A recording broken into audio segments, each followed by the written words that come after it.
Et du coup, à cette époque-là, il y avait Verstappen qui faisait les courses contre moi, contre Charles. Et j'ai roulé pendant ces 2-3 années avec ces pilotes qui sont maintenant en Formule 1. Est-ce que Max, il éclatait tout à l'époque aussi? Ouais. Moi, je voulais être pilote de F1. En fait, j'ai travaillé toute ma vie pour avoir cet objectif. Parce que du jour au lendemain, moi, quand je suis parti de la Formule 2, pendant tout ce temps-là, mon but, c'était de faire la Formule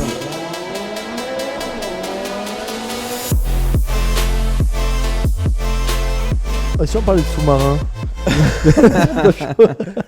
Quel sous-marin là? On parlait de quoi de sous-marin encore Sous-marin au repas. Question pour l'audience, mettez en commentaire si les sous-marins russes ou américains ont des vitres. On verra si vous avez juste... Parce qu'on a commencé là, on commence le mais je pense qu'il a raison. Ça commence comme ça le podcast. Ici. Ah bah nickel. Nickel. Welcome Dorian Boccolacci. Moto applaudit. Beaucoup des personnes qui nous regardent. Il est pas bien mon micro là, mais bon, il a pas envie de le faire. Mais bon, c'est pas grave, je vais l'ajuster pendant qu'on parle. Welcome, pilote de course avec un palmarès incroyable et maintenant YouTuber, TikToker, Instagrammeur aussi. Tu fais les deux. C'est plus. J'ai l'impression qu'il y a plus de YouTubers qui essayent d'être pilotes de course que de pilotes de course qui font des trucs sur les réseaux potentiellement. Donc très cool ce que tu fais en tout cas. Merci, ça me fait plaisir. Ouais, je te parle en ajustant mon micro. Tu vas faire des trucs en même temps. Moi c'est bon là, je crois que je suis bon au niveau du micro. Nickel. Mais ouais, carrément. Comme tu l'as dit, c'est vrai qu'il y a pas mal de. On l'a vu avec le Grand Prix Explorer où tous les youtubeurs du coup sont devenus pilotes. En fait. T'as regardé ça? Tu y étais où? J'y étais pas. J'étais à une course en même temps, donc j'ai pas pu vraiment regarder le live et tout en direct. Ouais. Normalement en live c'est en direct mais sinon en tout cas j'ai entendu beaucoup de bien et puis j'ai regardé un petit peu des extraits et c'était vraiment bien fait en tout cas. Ça avait l'air incroyable, ça avait l'air dingue cet événement et pour toi qui es dans le sport auto, est-ce que tu l'as vu, tu disais ok c'est propre, enfin ils ont vraiment fait Ouais, en fait il y a eu un petit peu deux versions dans le sport automobile. En fait les gens commençaient un peu à entendre parler de ce Grand Prix Explorer avec tous les youtubeurs, mais vraiment dans le milieu, donc les patrons d'équipe, etc. Et personne n'en parlait réellement, ils prenaient pas trop au sérieux ce qui était en train de se passer. Et quand ils ont vu un peu comment ça s'est déroulé, le nombre de personnes qui étaient sur c'était incroyable. 40 000 sur place et en live 1 million. Voilà, 1 million. Et les mecs tu vois qui sont dans le sport automobile et qui font d'autres disciplines que la Formule 1, ça arrive à aucun moment quasiment où tu as autant de spectateurs qui regardent une course et ils se disent ah ouais, les mecs ils sont arrivés, ils ont jamais roulé de leur vie, ils arrivent, ils font une course et il y a autant de monde qui regarde. Il y a presque autant pas qu'aux 24 heures, mais des grosses courses, genre les 24 heures de Nürburgring ou tout ça, il y avait plus de gens qui regardaient là, limite. Non, après il y a quand même 24 heures de Nürburgring, tous les Allemands et tout, ils sont vraiment très passionnés, il y a vraiment beaucoup de monde, mais c'est des courses exceptionnelles. Mais après, c'est vrai qu'hormis les 24 heures du Mans, les 24 heures de Spa ou Nürburgring, après, c'est compliqué d'avoir plus de personnes sur une course que. Non, mais c'est fou. C'est fou ce truc et je pense qu'ils vont en refaire. Je pense que ça va rentrer maintenant. Ils vont en faire tous les ans. Enfin, j'espère. Je sais pas. Tous les 2 ans. Parce qu'il y a quand même une manutention, un truc derrière. Ouais, donc, peut-être tous les 2 ans. Mais après, ça doit être une sacrée orga pour faire ça. Mais ouais, ça fait trop plaisir de t'avoir ici. Nous, on a déjà fait des vidéos ensemble. J'aurais dû vous montrer. Vous avez vu la vidéo? On a fait une vidéo ensemble. Ouais. On allait faire du kart. Dorian m'a déboîté, mais royalement. En même temps, j'espère bien, quoi. Mais non, mais attends. Oui, en conditions normales, j'espère bien aussi. Mais là, il avait une botte de ski. Ah ouais. Oh. Un œil couvert et il conduisait à un bras. Et il y a une jambe du coup. J'avais pas le droit de freiner. Tu te rappelles? Ah oui, ouais. Parce qu'en fait, avec la botte de ski, tu accélères et tu freines en même temps, non? Non. Ah mais non, parce que tu peux pas passer d'un côté ou de l'autre. Du coup, en kart, en fait. Tu lâchais? Ouais, je lâchais avant. Mais l'avantage, c'est que c'était sur le circuit de Cannes, donc il n'y a pas des gros freinages sur ce circuit, donc ça me permettait de lâcher bien avant. Il n'y a que 2 endroits où il faut vraiment un petit peu freiner, sinon le reste, c'est que des lâchers, donc j'avais pas trop besoin. Mais c'est vrai que c'est un peu compliqué. T'imagines pour moi? J'étais là, je voyais ça. En plus, t'es bon quoi, dans le kart. Enfin, par rapport à nous tous, je pense qu'il est quand même. En plus, je suis léger aussi. T'es léger. En plus, je suis léger. Donc non, bref, donc ça met en contexte parce que pour ceux qui regardent, si vous découvrez Dorian, c'est impressionnant à quel point tu roules bien. T'as eu une longue carrière là-dedans, déjà, qui va continuer encore pendant longtemps. J'espère. Donc toujours été passionné sport auto.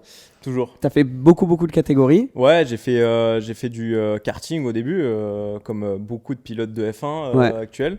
Et c'est comme ça qu'en fait on découvre un petit peu le sport automobile parce que on n'a pas trop l'âge de conduire au début, donc avec des petits kartings forcément c'est plus facile.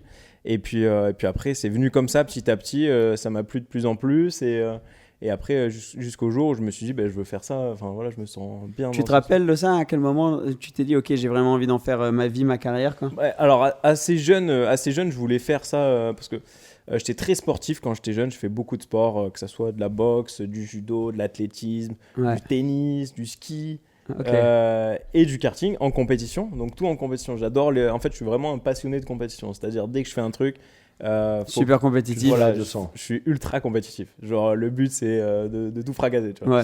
Et donc j'ai fait pas mal de sport.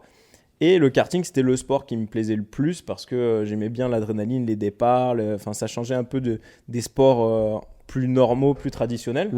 Et puis de regarder la Formule 1 à la télé, Schumacher à l'époque, c'était vraiment quelque chose que je voulais faire plus tard. Et je savais que c'était par le karting qu'il fallait faire très très jeune en fait, je savais ça. Et ensuite, le but c'était vraiment de performer en karting au début. Donc c'était les championnats régionaux. Donc à Brignoles, ma première course c'était à Brignoles. Ah oui, d'ailleurs ma première course il y avait Charles Leclerc cette course là en mini-car, donc c'était des tout petits cars, c'était la première fois que tu pouvais vraiment faire une compétition en karting. J'avais 7 ans et demi à l'époque. Et donc c'était en 2006, donc imagine depuis 2006 jusqu'à 2023 je fais de la compétition automobile hein, donc, c'est fou, donc pour toi c'est la vie maintenant. Tu te rappelles plus d'une vie sans ça quoi. Ah ouais, exactement. Et donc au début ça commence championnat régional. Ça a bien commencé la course à Brignoles, ça s'est bien la passé. première ça allait mais c'était pas fameux, tu vois, parce que en fait les catégories, comment ça se passe en karting, c'est tous les 2 ans en fait tu fais une année, t'arrives, ensuite tu fais la deuxième année, t'es dans la même catégorie. Et ensuite, tu passes dans une autre catégorie. Et donc, moi, dans ma première année, j'étais avec des mecs qui avaient déjà une année de compétition dans cette discipline, dans le karting. Et donc, forcément, au début, quand tu débutes, tu es très désavantagé quand tu commences par rapport aux deuxième année. Donc, j'étais pas fabuleux, tu vois, mais j'étais bien, tu vois. Et la deuxième année, par contre, là, du coup, tous les deuxièmes années sont passés dans la catégorie d'après. Donc, déjà, ça t'enlève un peu des bons pilotes. Et toi, du coup, tu deviens le mec plus expérimenté. Et là, je commençais à faire j'étais champion régional.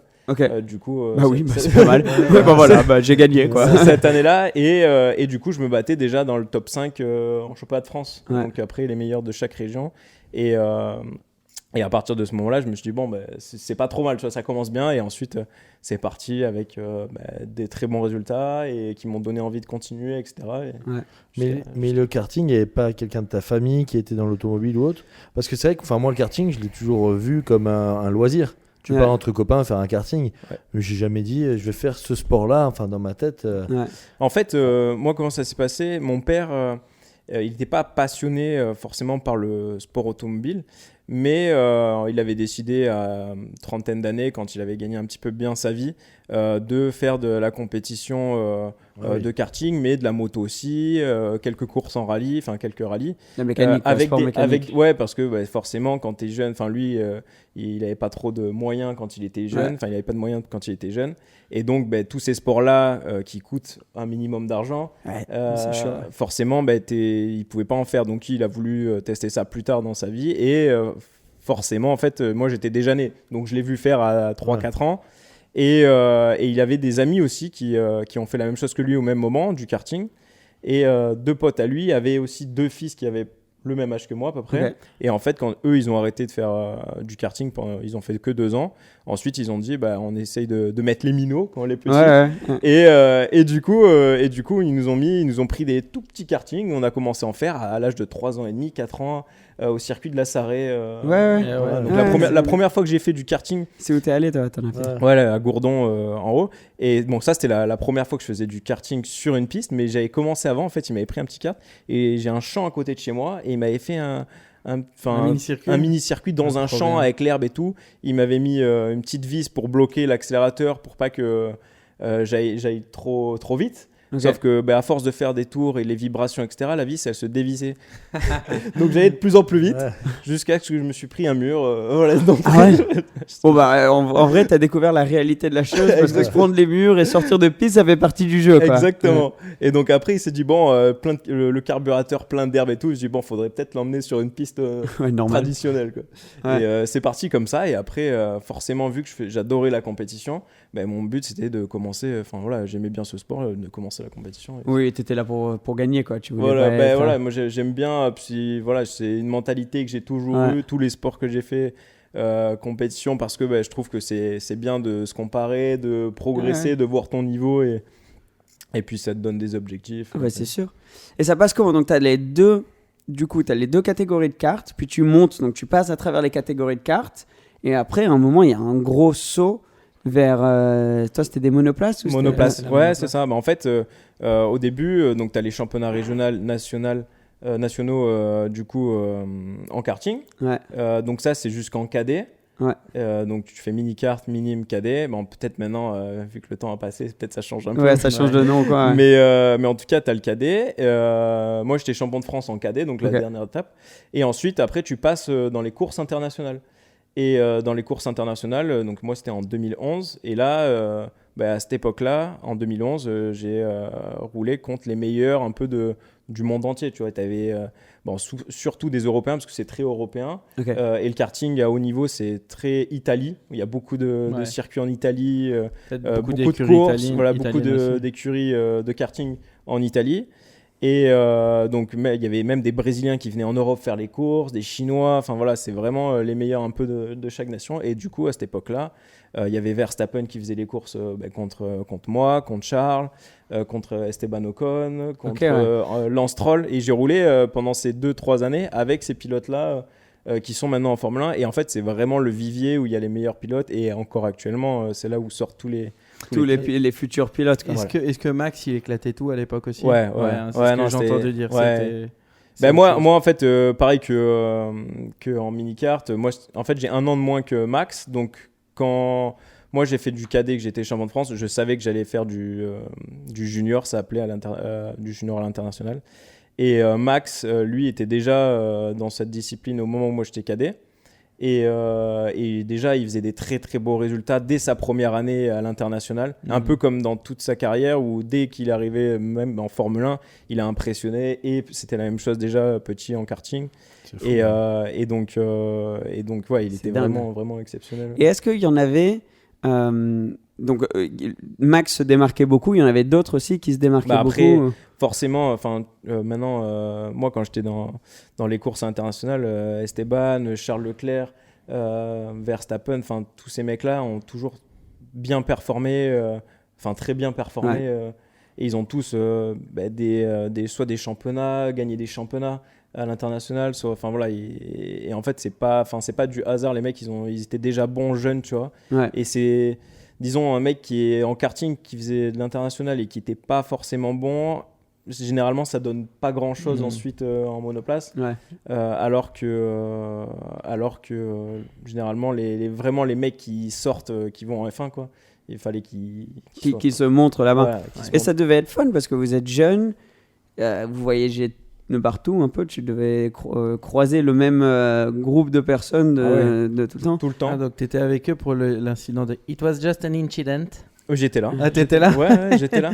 J'étais là. C'est quoi ça? C'est Leclerc et Verstappen qui se sont tapés. Moi, du coup, j'étais dans la catégorie d'en dessous, parce que forcément, à chaque fois, on se suit. Donc, une année, on est ensemble. Une année, on est séparés. Une année, on est ensemble. Et donc moi, c'était ma 2e année en junior. Et c'était la première année en KF, donc la catégorie au-dessus, la catégorie N 100 vitesses en karting.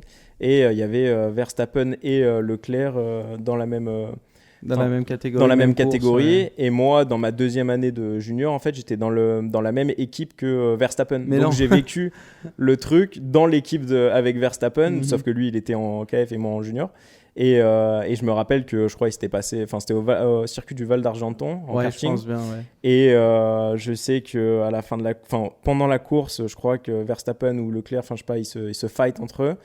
Et à la fin de la course, je crois que Verstappen fait un truc un peu. Après pas la ouf. ligne d'arrivée, Voilà. Verstappen le retape parce qu'il a tapé. Je sais plus ce que. Non, à la fin, moi je me rappelle très bien. Par contre, ce qui s'est passé après, c'est que Charles est arrivé derrière Verstappen et en fait, il a serré jusqu'à qu'il sorte de la piste. Ah ouais. Ouais, c'est un truc comme ça. C'est pour ça Ah ouais.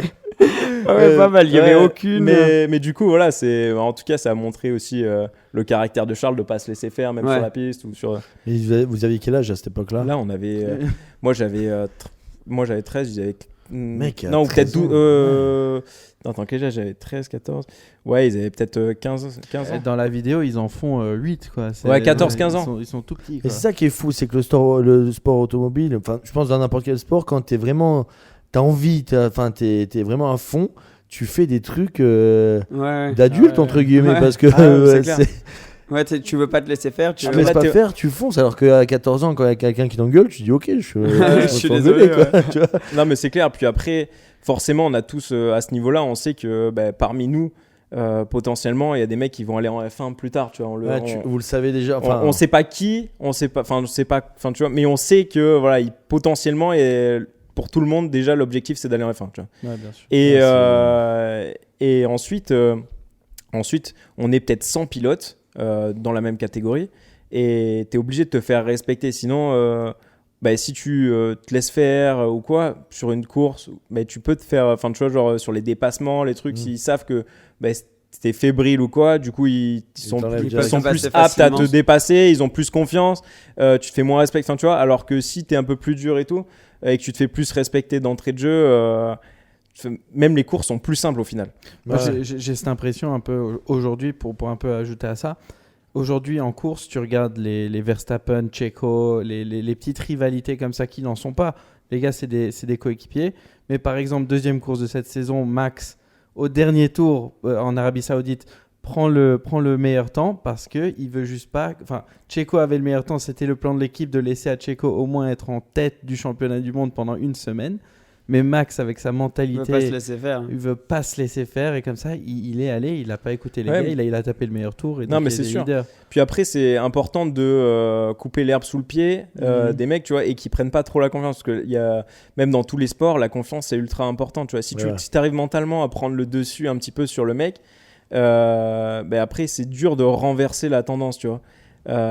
Par exemple, là, je sais pas, peut-être que Checo, il se retrouve en tête du championnat, il se dit attends, ça peut être mon année, tu vois, c'est un petit truc, tu vois, qui peut déclencher quelque chose. Il se trouve que peut-être la course d'après Verstappen, il a une panne ou un accident, enfin tu vois, ou peu importe, et du coup ça peut, tu vois, s'enchaîner rapidement. Donc déjà, je pense qu'il a voulu montrer que voilà, il était encore là et qu'il allait être présent toute l'année, quoi. Après, tu as une, excuse-moi. Ouais. Après, t'as une telle politique en F1. C'est ça. Je dirais juste après la course, je crois, ou juste avant, il avait fait un tweet et il a dit à la fin vamos a ser campeón, genre on va être champion. Et après, il a dû le déliter, il a enlevé cette Ah ouais. phrase-là. Ah ouais Ouais, ça a fait un Mais peu. c'est même comme l'année dernière quand ils étaient 7e, 8e et qu'ils laissent pas passer Perez Hmm. et qu'il y avait eu toute l'histoire parce que Perez l'avait aidé. J'avais parlé à quelqu'un qui était journaliste F1 qui a dit lui pensait que c'était aussi parce que il préférait si Charles finissait deuxième au championnat parce que si les deux Red Bull sont devant, tout le monde va dire c'était juste la voiture, tu vois. Tandis que si tu as Red Bull, Ferrari, Red Bull, tu peux pas dire que c'était Ouais, juste non, la mais c'est voiture sûr. parce que le coéquipier était pas devant. Donc tu laisses pas passer aussi parce que tu dis non, j'ai pas envie en fait que mon coéquipier finisse deuxième au championnat. J'ai envie que l'équipe gagne ce qu'ils avaient déjà fait. Bon, toi tu penses que c'est possible ça?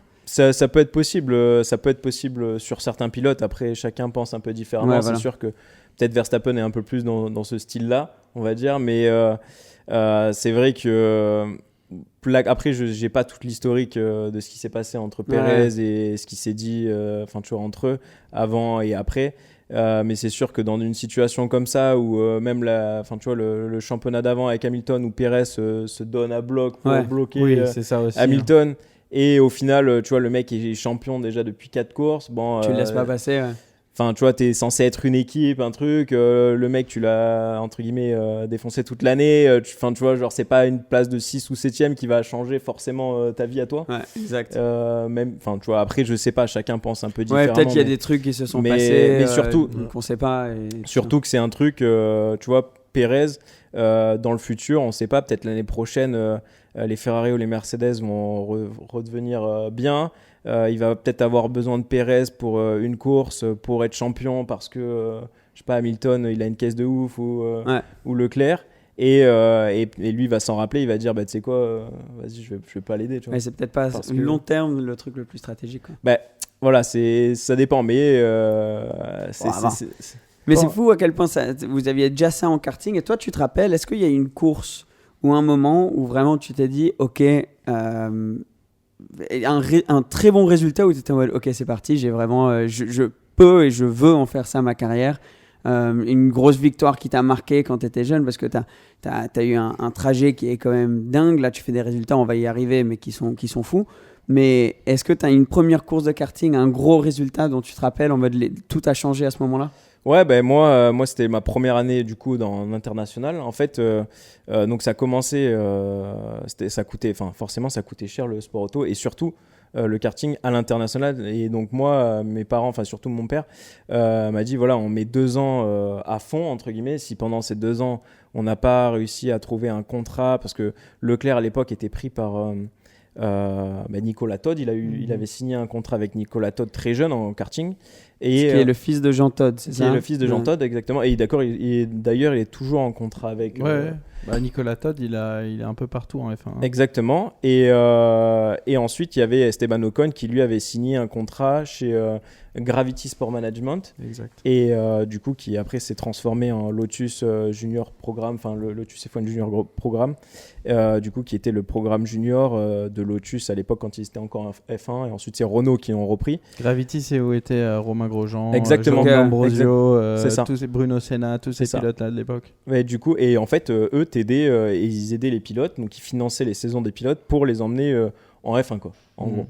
Et donc moi, mon père, vu que ça coûtait de l'argent, en fait, j'avais 2 ans vraiment pour faire mes preuves et pour arriver à sortir quelque chose, tu vois.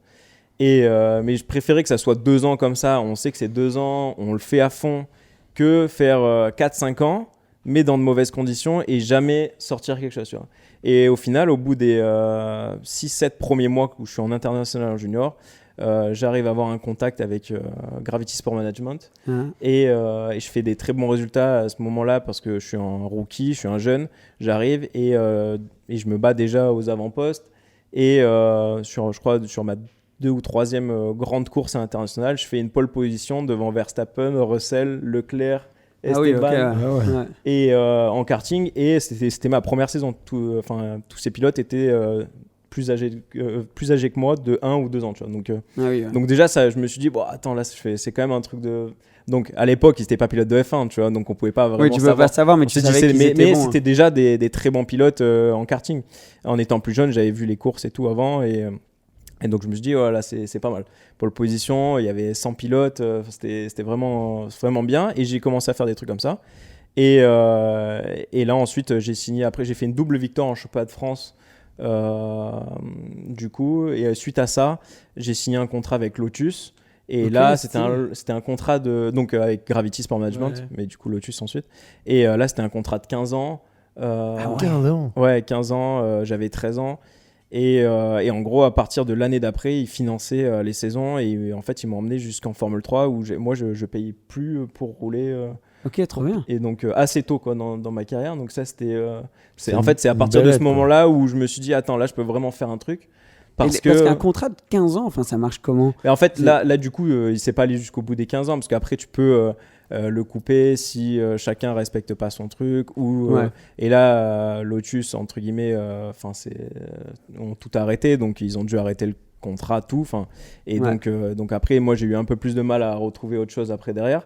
Mais c'est vrai qu'à l'époque, quand j'avais signé ce contrat, j'allais à Henston en Angleterre où il y a maintenant Renault, et en fait je faisais préparation physique là-bas. Je faisais pas encore du simu parce que j'étais encore en karting, mais je montais avec Esteban Ocon là-bas, et on avait des stages aussi en été où on partait à Osgore faire des training camps. Et enfin voilà, et après il y a Alex Albon qui a rejoint l'académie. Enfin voilà, il y a plusieurs. Ok, trop bien. Et en fait, c'est que par ce moyen-là qu'on pouvait potentiellement arriver en F1 parce que soit tu es milliardaire, un peu comme Latifi, Stroll, et tu arrives à tout financer. Et dans ce cas-là. Eux, ils finançaient eux-mêmes. Voilà, ils finançaient ouais. eux-mêmes. Et dans ce pas cas-là. beaucoup, hein. Comment ? Il y en a pas beaucoup, il y en a quoi? Non. Il y en a 2, 3. Ouais, voilà, mais c'est ultra rare. Il y a eu Mazepin pendant une saison. Voilà, faut être milliardaire. Et après, faut être quand même assez bon aussi. Tu vois, il y a d'autres milliardaires, mais qui ont rien donné suite à ça. Sinon, après, tu peux avoir un pays qui te soutient, comme un peu Pérez, tu Maldonado, ou Maldonado à l'époque. Tu vois, des pays un peu, tu vois, comme le Mexique, la Colombie, Venezuela, des trucs un peu comme ça. Johnny Cecotto, il a eu ça avec le Venezuela. À un moment, ouais. Tu vois, donc eux, c'est Junior, des pays qui veulent se mettre à l'échelle internationale au top niveau, donc à la Formule 1, ils veulent emmener un pilote là-bas. Et donc ça aussi, c'est possible. Et sinon, après, le reste, c'est que par les académies, Ferrari Academy, Red Bull Academy, et à l'époque, Lotus Academy aussi. Ouais, je me souviens de Gravity, moi j'étais proche de Jérôme à l'époque. Et quand il a signé chez Gravity, c'était vraiment énorme, tu vois, parce incroyable. Que ça voulait vraiment dire que tu t'as un trajet devant toi. Voilà, exact. Tu vas être... là, tu sais que si tu performes, potentiellement, il t'ouvre les portes, quoi. Et ça, c'est le plus important, parce que tu sais que si tu es tout seul, même si tu gagnes ou tu fais des top résultats, tu n'es pas sûr d'aller en F1. Et ça, c'est un peu dur dans le sport automobile parce que tu peux être, par exemple, le champion de Formule 2 l'année dernière. Drugovic, il n'est pas en Formule 1 sur la grille cette année. Nick De Vries, il a été champion en Formule 2, en GP2 il y a quelques années. Bon, il a eu la chance qu'Alex Albon ne soit pas à la course, il me semble, à Monza. Ouais. Et il a pris la voiture, il a fait la course de sa vie. Exactement. Et donc, ça a ouvert... Mais en fait, il faut un concours de circonstances énorme. Même si tu arrives au plus haut niveau des autres catégories, c'est pas garanti, quoi. Exactement. Donc ça, c'est un peu... Voilà, c'est pas genre tu fais promet, t'es sûr d'aller... tu fais promet, ok, mais de quelle manière tu l'as fait ? Est-ce que c'était ta première année ? Est-ce que c'était ta deuxième année, troisième année ?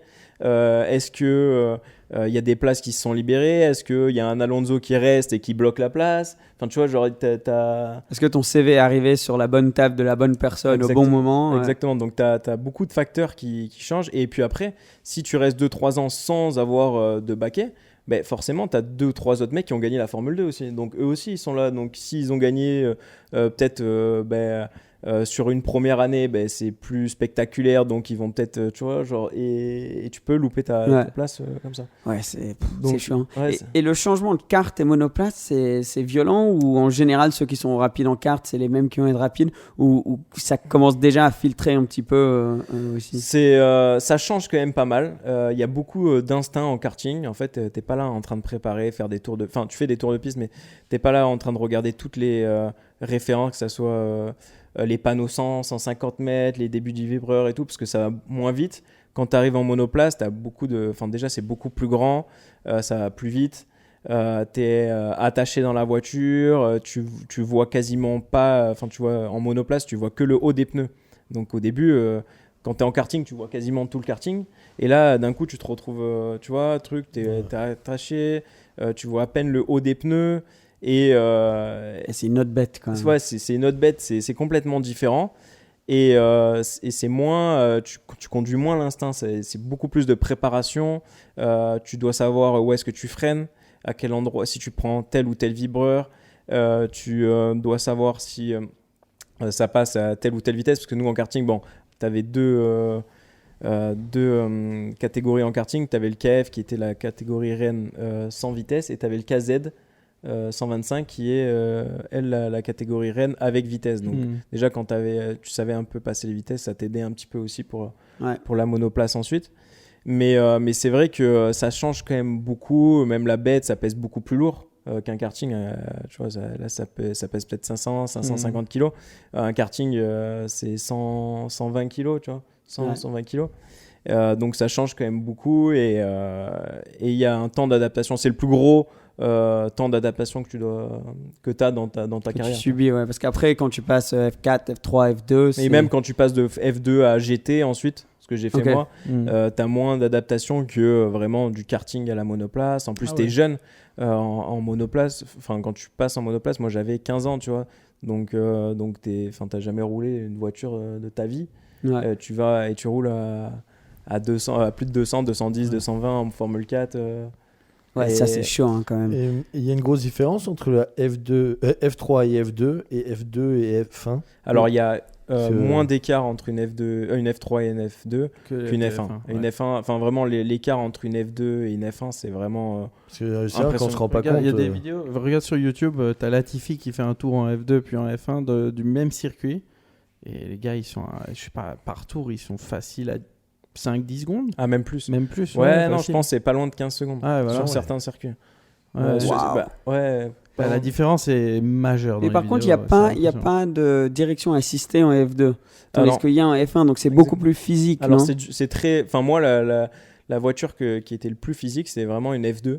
Je me rappelle. Alors, c'est très physique sur un tour. Quand les pneus, tu mets les pneus neufs en qualification, tu as le maximum de grip. Ensuite, quand tu es en course, tu as moins de grip. Tu as moins d'adhérence sur les pneus. Donc c'est moins physique. Mais c'est vrai que sur un tour qualificatif, je me rappelle au Castellet, pendant un tour, tu as le maximum de grip. Et virage, donc tu as signe au bout de ligne droite. Et ensuite, tu as le bossé, le double droite là. Et c'est la première fois que je me dis, putain, j'ai braqué. Et en fait, je pouvais pas plus braquer. Et potentiellement, la caisse pouvait plus braquer. Mais je suis arrivé à bloc dedans. Toi, physiquement, tu pouvais plus. Ton cou, il tient plus le cou, les bras. Le cou, si, mais c'est vraiment parce que t'as pas de direction assistée. Et genre là, t'avais à ce moment précis, dans ce virage précis, un grip tellement énorme à ce moment-là que j'étais embuté volant. C'était un truc de fou. C'est impressionnant. Ouais. Mais après tu peux faire des réglages sur la voiture pour que le volant devienne plus léger. Même s'il n'y a pas de direction assistée, tu as des manières de positionner les roues qui permettent d'alléger un petit peu le volant pour les pilotes, etc. Je sais qu'il y a des équipes qui le faisaient dans certaines conditions, mais apparemment mon équipe le faisait pas. et ça, c'est un gros côté, le côté connaître la mécanique et presque ingénieur de devoir développer ta voiture. Est-ce qu'il y a ça parce qu'il y a beaucoup ça en F1, mais est-ce que, enfin je crois, tu me diras, mais dans F4, F3, F2, dans les autres catégories, est-ce que c'est important aussi ? Ouais, en fait c'est ultra important. Alors en F1, tu as différents constructeurs, donc les voitures sont pas forcément toutes montées pareil, à l'identique. Tout ce qui est avant Formule 4, Formule 3, Formule 2, toutes les voitures sont identiques, ou même Formule Renault, tout le monde a les mêmes voitures. Après, c'est les réglages qui changent, que ça soit... tu peux changer les ailerons avant, ailerons arrière, l'inclinaison. Tu peux régler les suspensions, les choses comme ça. Tu peux régler. Alors, tu peux pas changer la suspension, mais tu peux régler si tu peux faire des clics pour la durcir un petit peu. Tu vois, mais après, toi, ce qui est important en tant que pilote dans ces moments-là, c'est de dire voilà. Là, la voiture, elle va pas bien. Là, pourquoi ? Alors, parce que je rentre dans le virage. Si je vais plus vite dans ce virage-là, qu'est-ce qu'elle fait ? Est-ce qu'elle part de l'arrière ? Enfin, est-ce qu'elle survire, on dit ? Survire quand elle glisse de l'arrière. Ou est-ce qu'elle sous-vire ? Généralement, en fait, tu as une balance. Et le but, c'est qu'elle soit le plus neutre possible. Mais entre guillemets, parfois, elle est vraiment que sous-vireuse. Donc, en gros, tu arrives dans le virage. Si tu passes plus vite, tu vas tout droit. Donc, tu prends pas le virage. Donc, tu peux pas accélérer. Et donc, tu perds du temps. Donc, il faut lui expliquer. Faut que tu expliques à l'ingénieur, entre guillemets. J'ai tel problème à tel endroit. Donc, est-ce que c'est en entrée de virage, au milieu de virage ou en sortie de virage ? Parce que ça va changer en fonction. Eux, ils vont se dire, si c'est en entrée de virage, on va changer ça sur la voiture. Si c'est au milieu de virage, on va changer ça. Si c'est en sortie de virage, on va changer ça. Donc, c'est ultra important de bien décrire savoir sentir quel endroit et de savoir si c'est du sous-virage ou du sur-virage. Donc, ça, c'est le plus facile, mais c'est le plus facile, c'est de savoir si c'est sous et sur. Mais après, c'est de savoir le sélectionner à quel endroit. Entrée, milieu, sortie, quelle violence frein, aussi. Si c'est un peu beaucoup et si c'est dans des virages rapides, des virages moyens ou des virages lents, tu vois. Et ça va changer. Si c'est un virage lent, ça sert à rien de changer l'inclinaison des ailerons puisque tu t'arrives doucement dans le virage. T'as pas l'appui aérodynamique. L'appui aérodynamique ne va pas t'aider dans ce virage-là. Par contre, si c'est sur un virage rapide, l'appui aérodynamique va t'aider, tu vois. Des infos. Donc en fait, et ça, c'est nous, on a des fiches à la fin par exemple, quand on met des pneus neufs et tout, on a une fiche, on a tous les virages et on a entrée, milieu, sortie et savoir si c'est du sous-virage ou du sur-virage et savoir si c'est un peu, beaucoup, tu vois. Et après, ce qui est important, c'est vraiment d'en tirer une conclusion de finalité, parce que tu peux pas être parfait dans tous les virages. Faut prendre une tendance générale et essayer d'améliorer la tendance générale, parce que peut-être tu vas vouloir faire vouloir faire le setup parfait dans un virage, mais ça va te foutre en l'air tous les autres virages. Donc vaut mieux se concentrer sur la généralité, là où ça compte le plus, le plus de temps. Et ça, c'est vraiment important en tant que pilote de bien dire ce que tu ressens à l'équipe, et communiquer ce que tu ressens, tu vois. Et après tu pars vraiment tu arrives dans un autre step où là tu sais ce que tu testes dans la voiture. Par exemple, là il sait c'est barre anti-roulis, et l'ingénieur communique avec toi ce que tu testes, ou ça peut être la hauteur de la voiture, tu vas monter la hauteur de caisse à l'arrière ou à l'avant, ça peut être du carrossage, et toi tu sais, quand tu fais l'essai, tu sais que ça correspond à ça. Et donc après tu peux même dire moi je pense que la dernière fois quand j'avais testé ça m'avait donné plus d'avant à cet endroit-là. Et maintenant, je pense que ce qu'il nous faut, c'est ça, parce que je me rappelle la dernière fois, ça me donnait ça à tel moment, tu vois. Donc tu peux dire, c'est le carrossage, je pense que ça peut aider, tu vois, sur ce truc. Et là, c'est vraiment, là, tu rentres vraiment dans un truc où le pilote, il sait, quand tu testes un truc, ce que ça représente réellement sur le circuit, tu vois.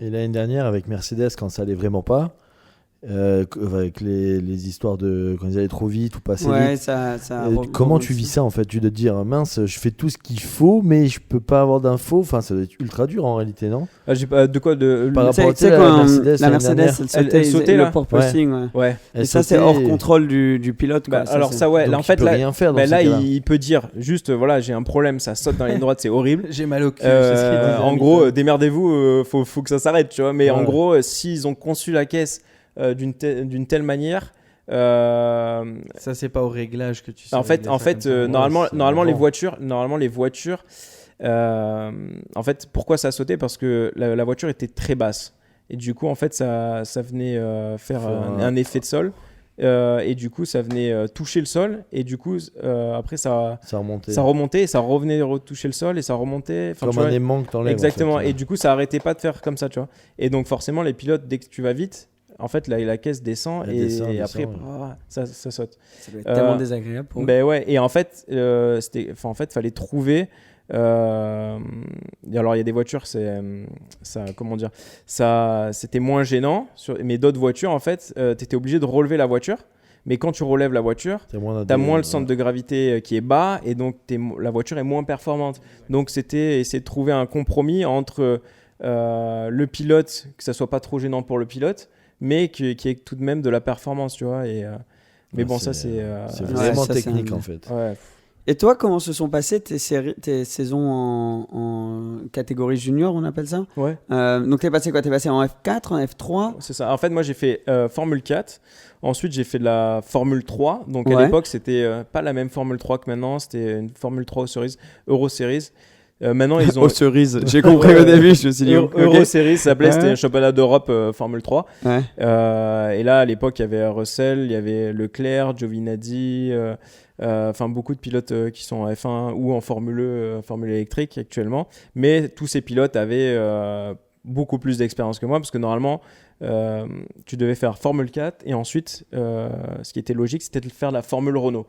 Ouais, bien sûr. T'as pas fait de Formule 1? Et moi j'ai sauté ça, et je me suis retrouvé avec des mecs comme Giovinazzi qui avaient 3 ans de Formule 3, alors que moi je suis arrivé, je suis sorti de la Formule 4, et le championnat d'Europe de Formule 3, moi je connaissais sur les 11 circuits que un circuit, le circuit de Pau. Ah oui, ouais. Sinon tous les autres circuits, j'ai tout découvert pendant en fait les week-ends de course.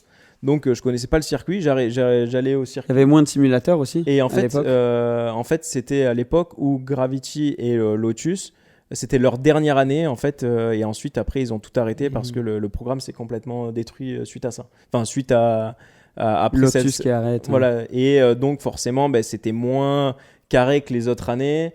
La préparation c'était pas optimal. Enfin tu vois, il y a pas tout qui était parfait, et moi je me rends compte maintenant après des années que en fait je suis allé à l'abattoir entre guillemets, parce que j'étais pas du tout prêt. Je suis arrivé, je connaissais pas les circuits, ils m'ont pas dit, enfin tu vois, d'aller à tel ou tel simulateur pour m'entraîner, et du coup je n'étais pas préparé, et j'ai fait l'une de mes pires saisons cette année-là, et le problème c'est qu'à la fin de cette année-là, Lotus arrête. Donc je me retrouve en ayant fait la pire saison parce que j'étais pas préparé. Et je me retrouve sans aide financière pour continuer. Tu vois. Ouais. Et donc là, ça a foutu un gros doute un peu. Déjà moi, j'ai passé ma pire saison. Genre, j'avais quel âge? J'avais Formule 3, j'avais 16 ans. Ouais, j'avais 16 ans et ça m'est arrivé plein de fois où dans le camion, je me mettais à chialer, à pleurer parce que je voyais que j'avais pas les performances que je voulais, mais à l'époque, je me disais que c'était moi parce que tu mettais tout sur toi. voilà, après et le truc c'est que maintenant, avec l'expérience que j'ai, je me rends compte que j'étais pas du tout préparé et que t'étais pas dans les bonnes conditions. J'étais pas dans les bonnes conditions. Et donc et surtout avec le step que j'avais fait, le fait que j'ai sauté une catégorie, normalement tu es censé mieux te préparer parce que tu sautes une catégorie, tu es censé faire beaucoup d'essais, apprendre tous les circuits, et j'ai pas eu cette connaissance là. Est-ce qu'aujourd'hui avec le recul on doit te le demander, est-ce que tu regrettes un peu d'avoir un peu sauté cette catégorie? En fait j'avais pas trop le choix. En fait j'avais pas le choix parce que financièrement Gravity ou Lotus c'était pas le feu à l'époque, tu vois, ça allait pas. Ouais. Et Raikkonen était en train de les ruiner. Mais je pense clairement. Et du coup moi la seule possibilité qu'ils ont trouvé pour moi c'était d'aller en Formule 3 et de me mettre dans la même équipe qu'un autre pilote qui était chez Lotus. Pour tu vois, peut-être financièrement c'était plus simple de réunir les deux pilotes mais à quitte à me faire sauter une catégorie, mais c'était plus simple peut-être pour eux financièrement, ils avaient trouvé peut-être des meilleurs deals comme ça, ou tu vois, et donc le problème c'est que pour moi ça m'a pas du tout servi entre guillemets, mais si je faisais pas ça je faisais rien, donc en soi c'était mieux de faire ça que tu rien. l'as tenté quoi, mais c'est pas moi qui ai choisi. Oui. Clairement pour moi c'était mieux quand même de faire de la Formule Renault. Parce que j'avais fait des tests avant rookie, j'étais le premier rookie, je m'étais bien débrouillé et c'était plus logique avec les mecs qui m'entouraient, ils avaient moins d'expérience comme moi et c'était la suite logique. Et là de faire un step comme ça en étant peu préparé, c'était très compliqué. Du coup après, l'année d'après moi, ce que j'ai fait c'est que j'ai réussi à trouver quelques partenaires et j'ai fait la Formule Renault que j'ai pas faite au final. Tu vois, comme si un mec faisait 2 ans de Formule Renault, moi du coup je l'ai fait, j'ai fait une année de Formule 3 et j'ai fait la Formule Renault. Et là, cette année-là, j'ai fait vice-champion d'Europe en Formule Renault derrière Lando Norris. Ah oui, en 2 litres. En 2 litres, en 2016. Ok. Voilà, et du coup, on a fait j'ai fait une saison entière avec Lando. C'était comment ça? Il roule, vous êtes bien entendu? Ouais, ça va, on s'est bien entendu. Mais voilà, il était ultra performant déjà, ultra préparé à l'époque. Et vraiment il était chaud à battre. Il n'y a que à Spa où j'ai réussi, à Monza aussi. C'est des circuits qui m'ont toujours plu, que ça soit dans n'importe quelle catégorie ça. Et on a des circuits comme ça où on est un peu mieux, et tu sais, quand tu fais un bon résultat, après que tu reviens dessus, tu te rappelles que tu as fait un bon résultat, tu te dis ouais, là je suis bien, et puis tu as la confiance aussi. Est-ce que tu as des pilotes qui aujourd'hui, 2 questions qui sont un peu la même, tu as des pilotes aujourd'hui qui sont en F1 où toi tu t'es vraiment dit, on a peut-être discuté avec Max ou quoi, mais tu t'es vraiment dit waouh, celui-là il sort vraiment du lot? Et est-ce que tu as des pilotes qui sont aujourd'hui peut-être pas en F1, qui auraient aimé l'être, qui sortaient du lot, mais tu te demandes comment ils sont pas arrivés jusqu'à la F1? Alors ceux qui ont tous sorti du lot, je pense qu'ils sont tous en F1. Parce qu'en fait, il faut sortir du lot pas que en karting, mais faut sortir du lot toute ta carrière. Ouais. Et en fait, ce qui est dur, c'est dans le sport auto, ou dans tous les, mais aussi dans le sport auto, c'est faut être bon, mais tous les ans, faut se remettre en question. Tous les ans, en fait, si tu fais une année où t'es pas comme il faut, entre guillemets, t'es pas bon, j'ai l'impression que tout le monde oublie ce que t'as fait avant, tu vois. Par exemple, type Ricardo un petit peu, tu vois, sur cette dernière année, alors que le mec a fait des trucs de ouf, tu vois, Vettel aussi, tu vois, c'est un peu ce style-là. Et du coup, en fait, toutes les années, faut être plus fort que ce que tu étais l'année d'avant et faire des meilleurs résultats. Et tu vois, si tu peux de ta dernière course, tu peux tout gagner dans toute ta vie jusqu'en Formule 2 et faire 5e en Formule 2. Tu iras peut-être pas en F1 alors que tu as tout gagné, tout le monde pendant, tu vois. Et donc faut sortir du lot tout le temps. Et un gars qui est pas en F1 qui t'a surpris qu'il n'y soit pas? Il n'y en a pas trop. Non. Généralement ceux qui vont en F1 c'est vraiment ceux qui gagnent tout, Enfin voilà, si le mec gagne tout et qui est pas en F1. Après, il y en a qui ont été très bons, tu vois, mais qui sont sortis de la voie F1 très tôt en fait. Donc je sais pas ce qu'ils auraient donné réellement en Formule 2 ou Formule 3. Tu sais, ils se sont plus dirigés dans le GT directement ou plus du côté des États-Unis et du coup ça, je peux pas trop savoir, tu vois. Donc ça, tu peux faire aussi, tu peux décider de prendre une autre route. Il y en a qui se disent, voilà, la F1 c'est bouché, c'est trop compliqué. Ils se disent, écoute, moi je vais faire le pari de me lancer aux États-Unis par exemple. Et donc dans ce cas-là, ces pilotes-là, peut-être qu'ils auraient rien donné en Europe parce que pour X ou Y raison, mais ils sont arrivés très tôt aux États-Unis, ils ont trouvé les bonnes équipes, ils se sont fait leur nom, etc. Et puis ils sortent, ils sont pilotes professionnels payés par un constructeur aux États-Unis, ils font de l'IndyCar ou n'importe quelle autre catégorie, ça marche pareil. Et alors que le mec qui a voulu tenter la F1, il est arrivé jusqu'en Formule 2 aux portes et du coup il a rien trouvé par la suite, du coup il va avoir un temps de retard par rapport au mec qui ça fait déjà un moment qui s'est dirigé vers soit du GT, soit de l'IndyCar, soit de la Super Formula aux États-Unis, au Japon. Je pense à Maro Engel par exemple. Lui, c'était un gars qui était à Monaco aussi. Et en grandissant, il était à l'école internationale ici et puis il s'est dirigé direct vers le DTM. Et aujourd'hui, il a une carrière en GT qui est impressionnante. Ouais, c'est incroyable. J'étais dans l'avion avec lui il y a pas longtemps, puisqu'on fait, moi je fais des courses sur le Nürburgring, le Nordschleife. Et c'est un championnat, ça s'appelle le VLN ou le NLS. Et tu as 8 courses dans l'année où c'est sur le grand circuit des 24 km. Incroyable.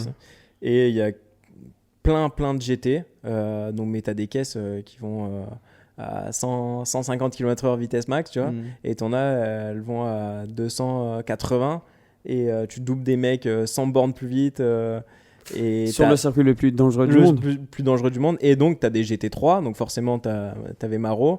Moi, je roule en Porsche Cup là-bas. Donc, ça va, c'est pas trop loin des GT3. Quand même sur un tour. Mais bon, le tour fait 8 minutes, un peu plus d'1 minute. On est à genre 15 secondes ou entre 13 et 15 quand même, secondes. C'est, sur 8 minutes, c'est pas énorme du tout. Non, ça va. Tu vois, sur 8 minutes, ça va. Il y a moins d'écart qu'une F1 et une F2. Voilà, exemple, exactement. Parce que eux, c'est sur un tour de 1 minute 30. Tu vois.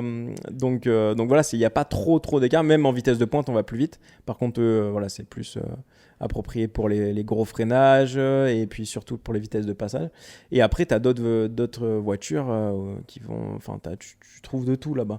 Franchement, c'est incroyable. Et là où c'est chaud sur ce circuit, c'est que tu pars.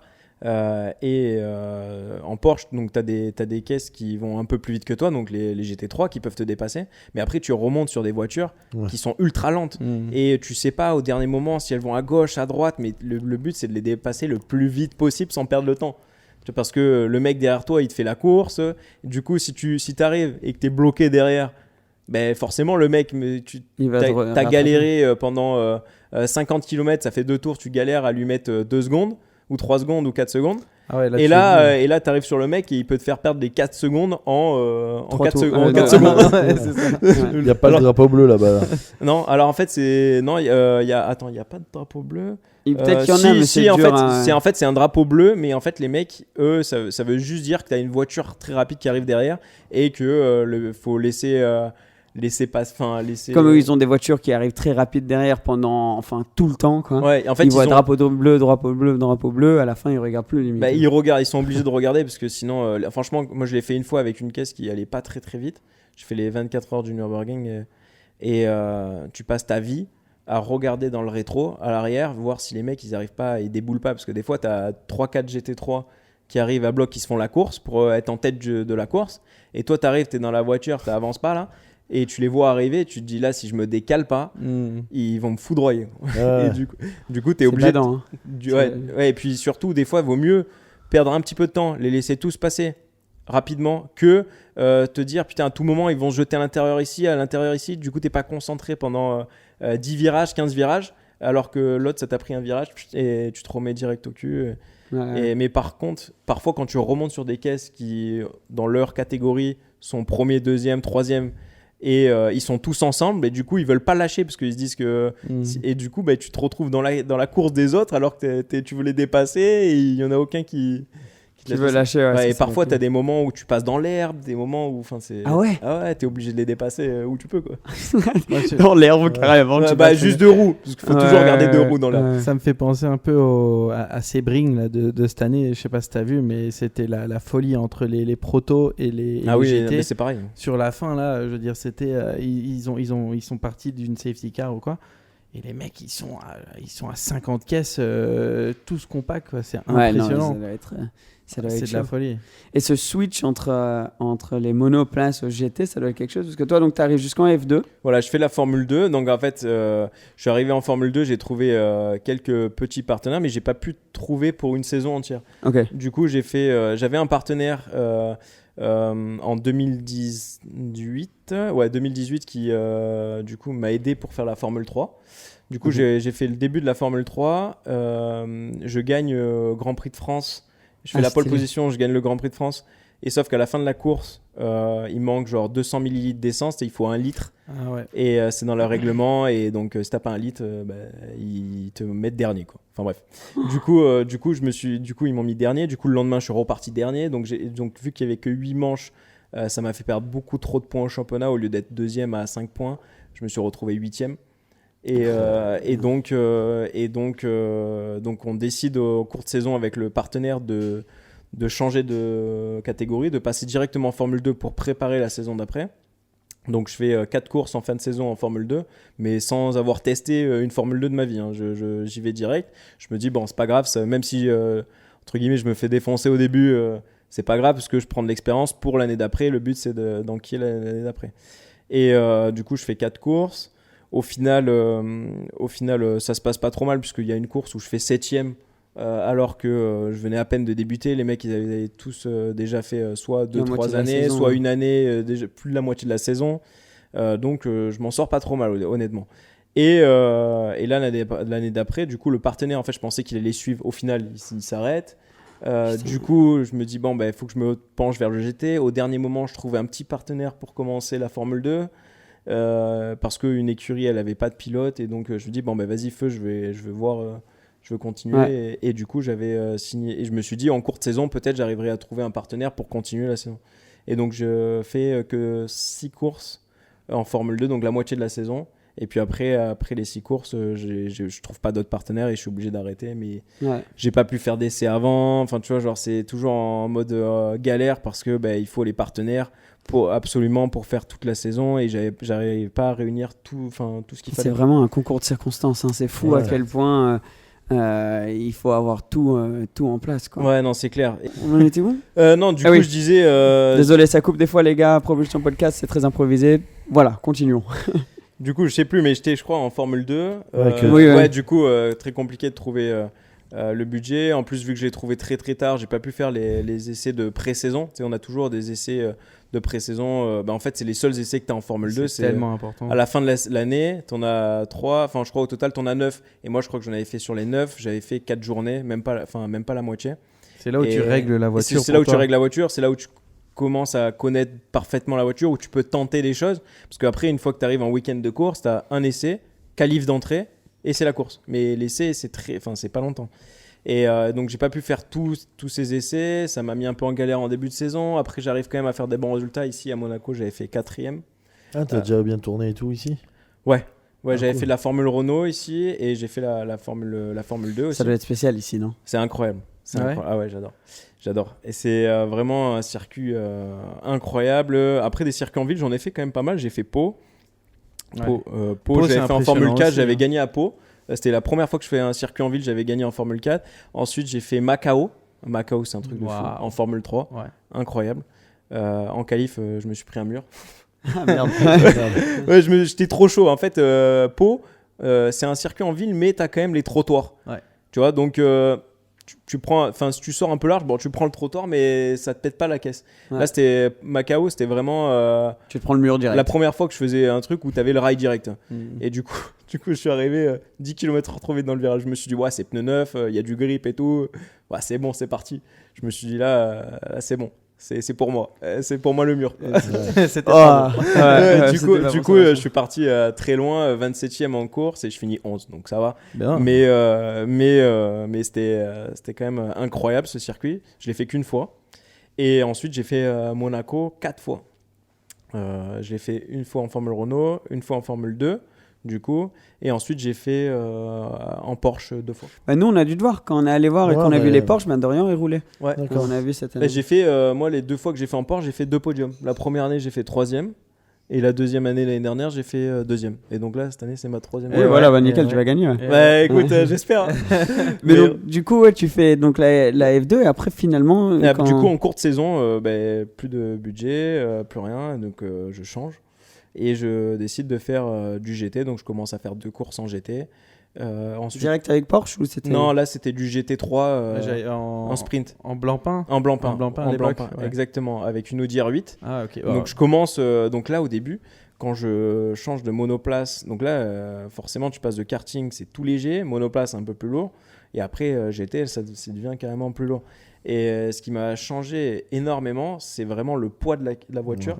Ouais. Sur les changements de direction, en fait, je me suis dit, au final, tu es obligé de préparer le virage, mais beaucoup plus longtemps avant. Avant, tu arrivais en monoplace, tu te mettais, tu freinais, tout s'enchaînait très rapidement. Là, tu es obligé d'anticiper, de te mettre bien droit avant le freinage, parce que si, avec le poids, et puis après, même le braquage, tu as le poids, l'inertie qui t'embarque plus. Et ça me change énormément. Et après, moi, ce qui m'avait choqué aussi, c'est que je pensais, le fait que ce soit du GT, on allait freiner beaucoup plus tôt en GT3. Au final, on freine les mêmes points qu'en Formule 2. Parce que tu as l'ABS et tu peux emmener le frein vraiment au milieu du virage. Tu peux garder beaucoup il y a plus. l'ABS quand même sur le GT3, pas Ok. la Porsche. Ok. Sur le GT3 en blanc-pain. Ouais. Et ensuite, du coup, j'ai fait une saison en endurance avec Audi, une Audi R8 avec Saint-Éloque. Donc, je commence à faire des courses. Ma première qualif, du coup, en endurance, je fais 2e de mon groupe. Et on se bat devant. Du coup, Audi décide de me prendre pour les 24 heures de Spa.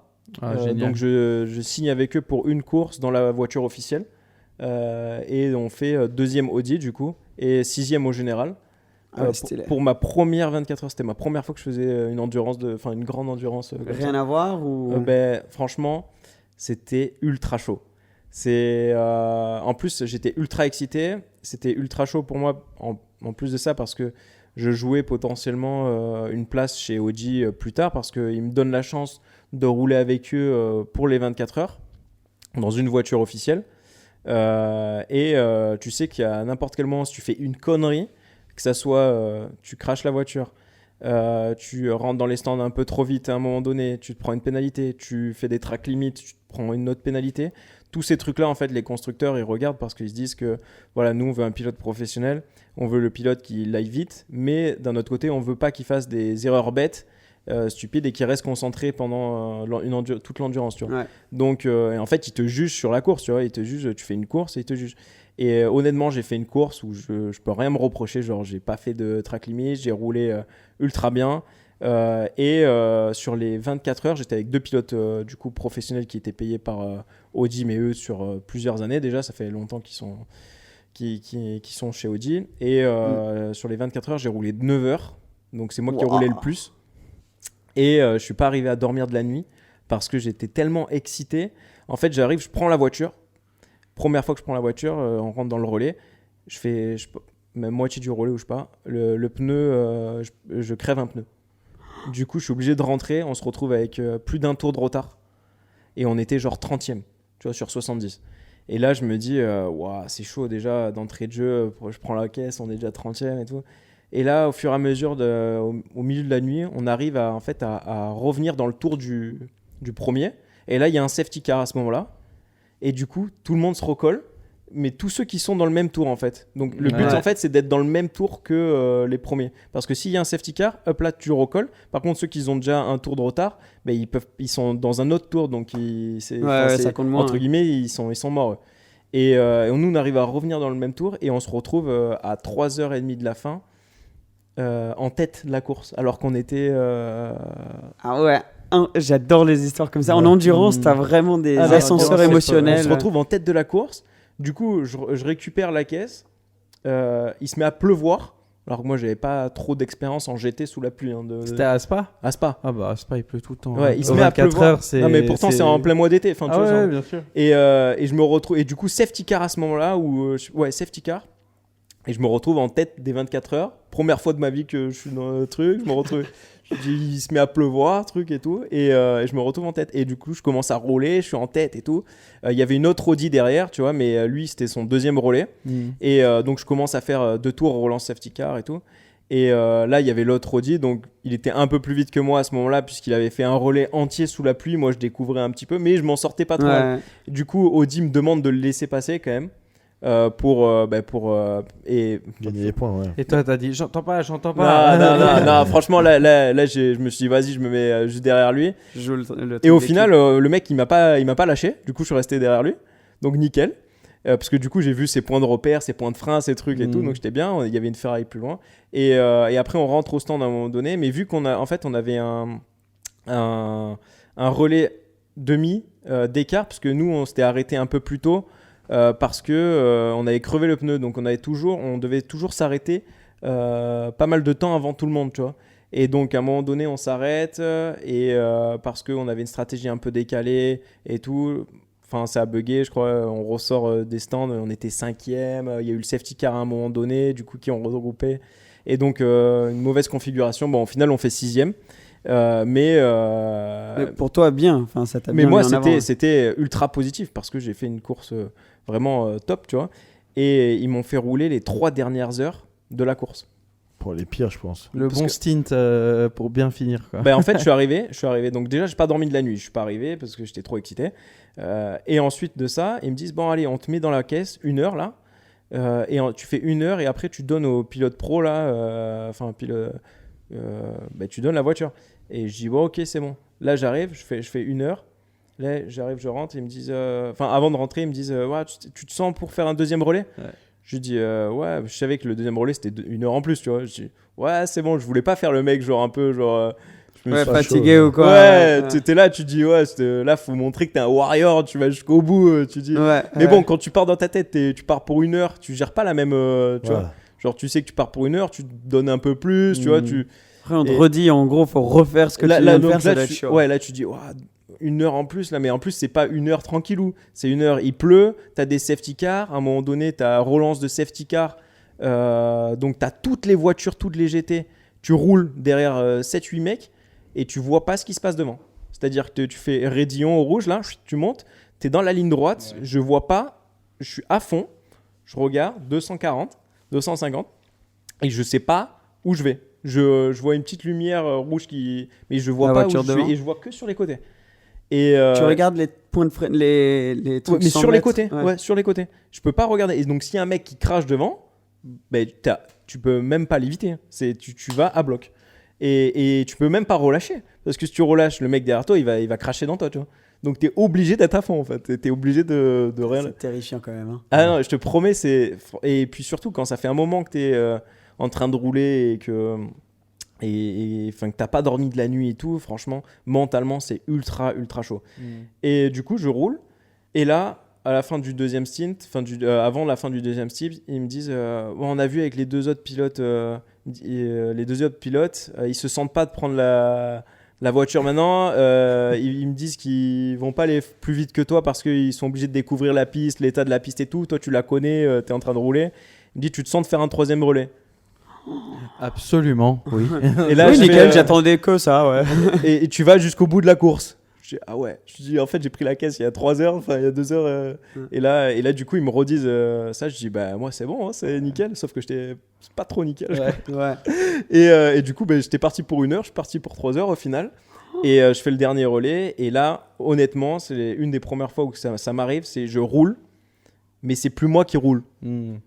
C'est genre, c'est le corps, l'esprit. Ouais, sans faire, sans y réfléchir. Quoi. Sans y réfléchir. Genre, ça déroule tout seul. Ça t'a fait peur, non? Mais là, je me suis dit, mais c'est-à-dire que c'est arrivé à un stade où, genre, ça roulait tout seul. C'était un truc de fou. Hein. Je te promets, ça m'est jamais arrivé un truc comme ça. Et je roulais, mais tout naturel, automatique et tout. Mais c'était dur d'aller, disons, chercher un peu plus parce que j'étais vraiment fatigué. J'ai pas dormi de la nuit, la pression, le truc. C'est physique, la en première plus. fois, je roule 3 heures d'affilée à bloc, dans des conditions où il pleuvait à bloc, où tu voyais pas, où tu avais des relances de safety car tout le temps. Et quand je suis arrivé à la fin de la course, je te garantis, j'étais mort. J'étais exténué complet, mais j'étais content de moi parce que j'ai fait une course de fou. Et honnêtement, à la fin de cette course-là, je me suis dit, là, j'ai mis des gros points, tu vois. Ouais, t'as marqué des Genre, points. j'ai marqué des points, tu vois, sur. Mais bon, ça l'a pas fait avec Audi directement parce que c'était un peu l'année du Covid, un peu compliqué. Ouais. Et puis, bon, voilà, peut-être qu'ils avaient d'autres pilotes en attente aussi avant. Donc, moi, une fois que j'ai fait cette année-là, j'ai décidé de partir en Porsche et de jouer ma carte en Porsche. Du coup, j'ai fait la Cup. Et c'était une discipline qui me plaisait aussi parce que, en fait, tu es tout seul dans la voiture. Donc tu dépends que de toi, t'es pas forcément obligé d'avoir un équipage top parce que l'équipage en fait c'est toi, tu roules tout seul, t'es des sprints et C'est combien? C'est une course par week-end ou c'est plusieurs ça dépend. courses? Championnat de France c'est 2 courses par week-end de 30 minutes et Super Cup c'est une course. Ouais, c'est rapide quand même, 30 minutes. Hein. Ouais, donc il faut vraiment c'est un foncer. sprint. Ouais. C'est un sprint, mais Donc t'es à bloc tous les tours, il n'y a donc pas de management. ça change de l'endurance. Non, ouais, t'es à bloc tous les tours quasiment. Faut quand même gérer un petit peu les pneus, pas arriver en travers de partout tout le temps parce que sinon après 15 tours, 10 tours, t'as plus rien. Mais voilà, c'est du sprint, t'es tout seul dans la voiture.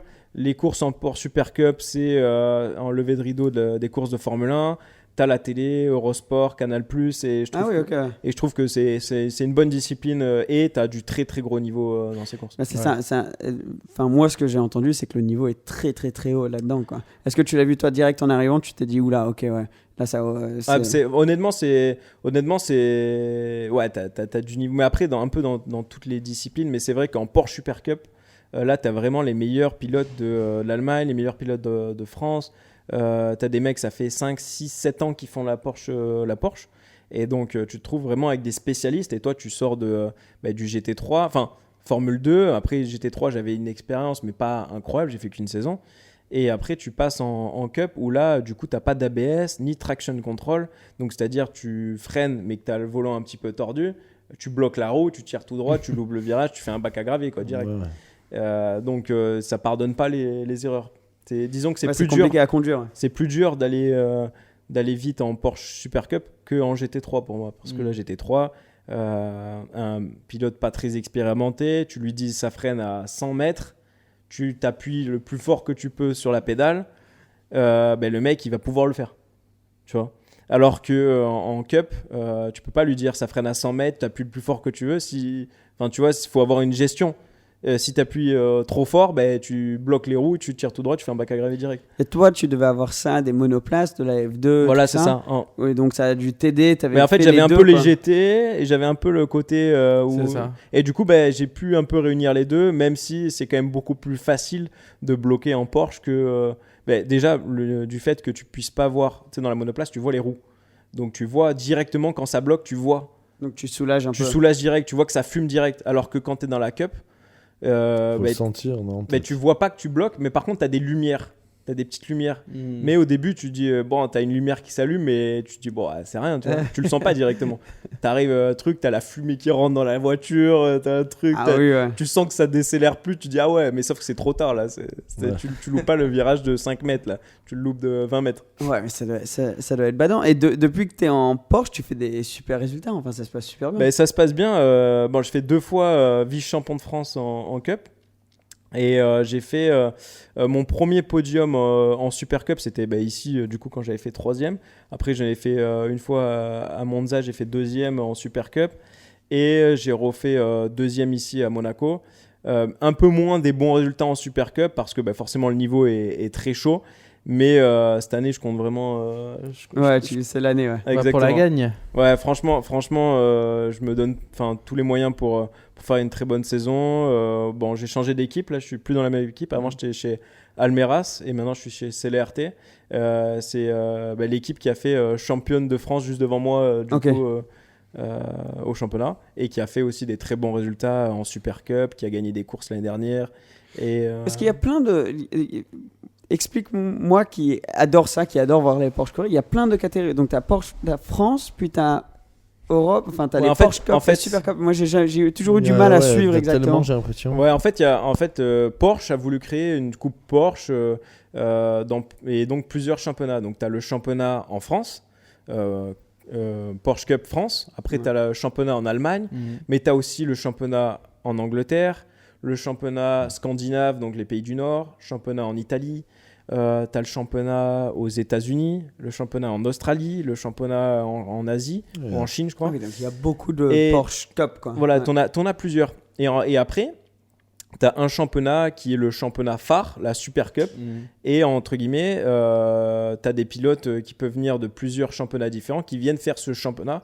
Et là, généralement, c'est les pilotes qui. C'est tous les meilleurs. Voilà, la Super Cup, c'est un peu la Champions League exactement. de la Porsche Cup. C'est ça, c'est ça. Et du coup, comment tu peux être pris par Porsche? En fait, pour le championnat de France, ils t'aident. En fait, tu as des essais en fin d'année, genre en octobre ou quoi, pour l'année d'après, où tu as 8 pilotes qui viennent. Et ces pilotes, ils font des essais, tu as des jurys, etc. Ils voient un peu ton niveau, si tu passes bien, etc. Et ensuite, ils choisissent un pilote qui représente le championnat Carrera Cup France. Et donc, c'est leur pilote qu'ils ont choisi. Donc, ils vont l'aider financièrement, que ça soit... je ne sais plus exactement ce que c'est, mais c'est peut-être des aides sur des pneus, une aide financière, un accompagnement avec un coach. Donc, ça, c'est pour la Porsche Carrera Cup France. Et une fois que tu fais la Porsche Carrera Cup France, à la fin de l'année, la Porsche France choisit un pilote qui représente le championnat. Mais c'est la même chose pour l'Italie, c'est la même chose pour l'Angleterre, c'est la même chose pour tous les championnats que je vous ai cités tout à l'heure.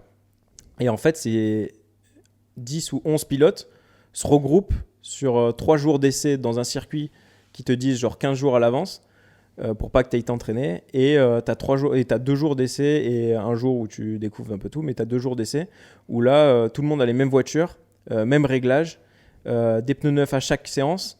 Et ils te reconditionnent comme si c'était un week-end de course. Donc, tu fais warm-up, essai, qualif et une simulation course. Et là, ils analysent tous tes temps, tous tes trucs et ils comparent avec tout le monde avec le même setup, avec la même voiture. Et ils choisissent un pilote pour après lui donner une bourse, avoir un contrat junior Porsche, enfin un premier contrat avec Porsche. Et après, là, ils te payent quasiment toute la saison pour faire la Super Cup, donc le championnat international. Et si tu fais une très bonne saison en Super Cup, là, du coup, ils te signent un pilote d'usine Porsche. Et tu as 90% des pilotes Porsche qui sortent de cette détection parce que forcément, pour Porsche, je pense, il y a un intérêt, c'est qui sortent des pilotes de cette détection. C'est vu qu'ils prennent beaucoup de pilotes de cette détection, encore une fois, les pilotes veulent faire le championnat parce qu'ils se disent qu'ils ont des chances d'aller chez Porsche grâce à cette sélection. S'ils prenaient d'autres pilotes, il n'y aurait plus aucun sens à faire cette sélection et les pilotes n'auraient plus aucun sens de faire ce championnat. Tu vois. Et donc, eux, ça aussi booste leur championnat de faire ça. Et si tu es pilote officiel Porsche, ça t'ouvre les portes donc à faire Super Cup International, et mais après, aussi Le Mans, tout exactement. Ça. Après, tu as beaucoup de pilotes qui sont passés par là et maintenant qui sont aux 24 heures du Mans avec Porsche ou qui font des courses de GT3 un peu de partout dans le monde, les courses à Sebring, les courses à Bathurst, plein d'endroits différents et qui sont payés par Porsche pour rouler de partout dans le monde. Parce que la plupart des gens qui font ça, dans tous les cas, ils partent dans... Ils vont pas faire comptable derrière, quoi. Ils font toujours quelque chose dans le milieu de l'automobile, quoi. Ils vont pas faire comptable. Non, mais ce que je veux dire, c'est que depuis tout petit, en fait, tu te rends compte qu'il y a des gens, depuis tout petit, ils sont dans ça, quoi. Ils arrêtent pas. C'est-à-dire, vous n'avez pas eu d'enfance où vous êtes allé y aller devoir le dimanche soir, quoi. Toi, c'était course. Après, moi, j'ai fait des études, des études. J'ai fait l'école primaire normale. Ensuite, le collège, j'ai fait un collège à Cannes, ça s'appelle Sainte-Marie. C'était des horaires aménagés où en gros, je faisais les cours le matin et l'après-midi, soit je faisais des entraînements, soit je faisais du sport, soit je rattrapais des cours. Et par exemple, moi, en troisième, j'ai loupé 65 jours d'école, tu vois. Ah oui, ok. Donc 65 jours d'école, c'est quand même beaucoup quand tu comptes les week-ends et les vacances. En gros, j'ai loupé, j'ai loupé beaucoup. Ouais, bien sûr. Et les week-ends, tu étais quand même à travailler sur. Voilà. Et moi j'essaie de louper le minimum, mais c'est vrai qu'en course de karting et tout, quand tu fais 20 courses dans l'année, que tu pars le mardi, ou le mercredi pour faire les courses, que tu as des essais, que tu t'entraînes, que tu pars après faire des stages Lotus, après tu pars les stages équipe de France. Enfin, tu pars tout le temps très jeune et parfois tu finis les courses. Moi, je finissais les courses en Italie. Le lendemain matin, j'avais contrôle le lundi matin. J'arrivais chez moi, il était 1h30 du matin. Le matin, je me levais à 7h ou 6h30 et j'allais en cours et T'avais le contrôle. et j'avais le contrôle. Ouais, c'est ça, alors que tu prends. C'est vraiment. Enfin, dans les autres sports, c'est différent. C'est un footballeur. Non, t'as quand même, Ouais, je footballeur, pense, t'as mais le c'est sport assez études, extrême, enfin, ouais. Oui, mais clubs, il va moins se déplacer. Les courses se font pas à côté de chez lui à chaque fois. Elles Ouais. se font tout le temps Ouais, c'est clair. un peu partout. Ah bah ouais, Les c'est les, clair. les matchs aussi. Hein, je veux dire, Oui, en mais foot, la plupart du temps, t'as quand même. T'es bien. Enfin, c'est un centre de Ouais. formation, donc tu prends du temps, je pense, pour. Non, c'est sûr que Pour ça les va codes, être c'est intense. différent. Hein. C'est Et différent. après, là, t'as pu prendre un peu toute cette expérience pour arriver donc, là en Porsche Cup. Et dans tout ça, il y a les réseaux qui sont arrivés. Ouais. Donc, parce qu'il y a aussi ce côté-là, maintenant, ça doit te prendre quand même pas mal de Ouais, ça temps. prend du temps un peu. Ouais. Bah, Et- toi, tu peux le savoir. hein. Ouais, non, ça prend beaucoup de temps. Et du coup, enfin, comment ça a commencé? Est-ce que c'est un truc que tu as juste fait pour le fun et d'un coup, Non. là, tu te retrouves avec plus de 700 000 sur TikTok, quoi. Ouais, Euh, ben, en gros, moi, c'est parti comment? En fait, j'avais toujours dans l'idée de faire des vidéos un peu comme ça. J'aime bien rigoler, j'aime bien pas trop me prendre la tête.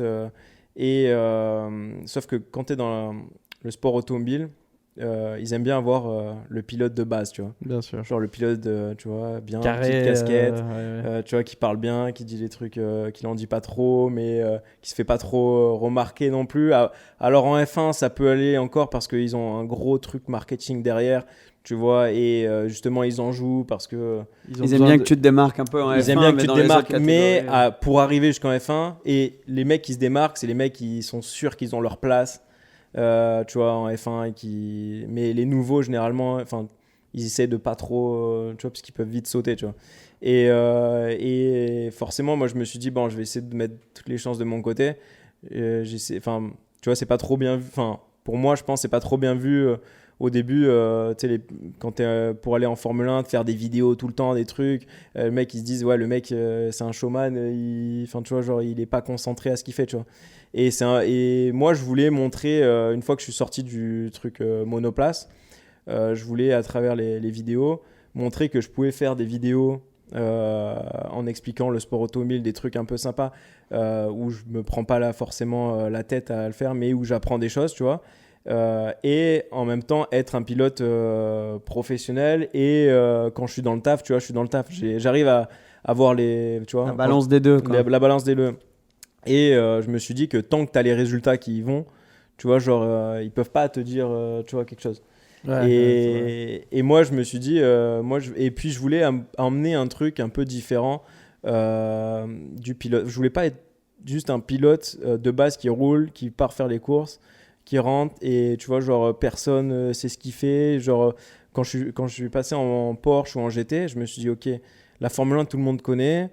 Je me suis dit le GT parce que moi je voulais être pilote de F1 parce que j'aime le sport automobile, parce que c'est prestigieux, la F1 c'est, enfin tu vois, genre c'est les voitures C'est qui vont le le plus Graal. vite, c'est le Graal, tu vois, et puis médiatiquement c'est top, enfin tu vois, tout le monde connaît, et je me suis dit en fait j'ai travaillé toute ma vie pour avoir cet objectif, parce que du jour au lendemain, moi quand je suis parti de la Formule 2, donc depuis que j'avais du mini-kart 2006 jusqu'à quand j'ai arrêté la Formule 2, donc c'était en 2019. Non, 2020. Ouais, je sais plus exactement. Juste avant le Covid. Ouais, ou 2019. Ouais, 2019.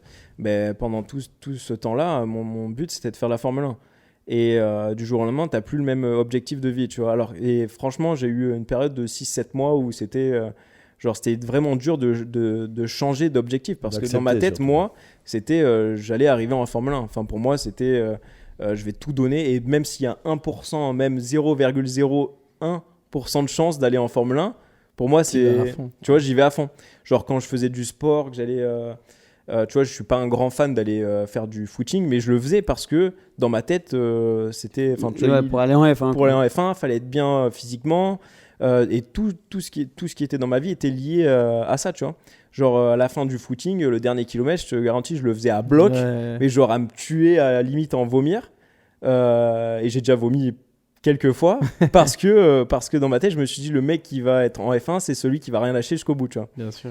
Et du jour au lendemain, tu vois, t'as plus le même rêve. Et moi, le GT au début, même pas tu m'en parlais. Hein. Je lui dis, moi, je veux pas faire ça. Hein. Je veux faire la pilote de F1, tu vois. Sauf qu'au bout d'un moment, il faut revoir un petit peu l'objectif, tu vois, parce que tu te dis, bon, là, potentiellement, c'est même plus, enfin, tu peux plus, tu vois. Et donc, quand j'ai réalisé ça, c'était compliqué. Et je me suis dit, mais j'ai pas envie de faire un truc. Et je voyais les très bons pilotes en GT. Et je me suis dit, putain, le mec, il est ultra bon. Je dis, il prend des risques comme un pilote de F1, il est franchement ultra bon et personne sait ce qu'il fait, personne le connaît, personne ne sait ce que c'est le GT.